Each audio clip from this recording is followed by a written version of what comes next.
வச்சிருங்க.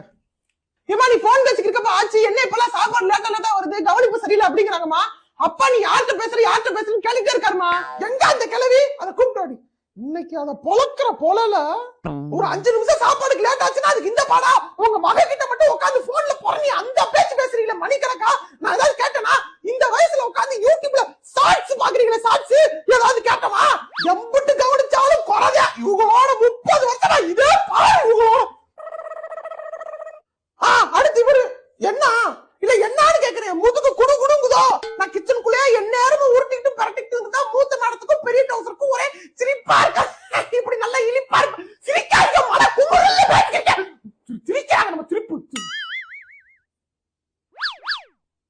ஏன் உங்க குடும்பத்தாளுங்க பூரா இவ்வளவு டாக்ஸிக்கா இருக்கீங்க? இந்த வார்த்தைகள்லாம் இப்பதான் தெரியுது. முன்னாடியே தெரிஞ்சிருந்தா எங்க ஆத்தால அப்பயே சொன்னா இவங்களை நம்பாதிரி நீங்க பார்த்த பிளானட் ஆஃப் தி எர்த் படம் ஷூட்டிங்ல இருந்து பாதியில வந்த மாதிரி இருக்காங்கன்னு. நான் தான் கேட்கல கட்டுதான் இந்த கம்பளி பூச்சி மீசக்காரன் தான் கட்டுவேன்னு ஒத்த காலில் இப்படி நின்னேன். எதையா சொல்லணும் இப்ப. Hello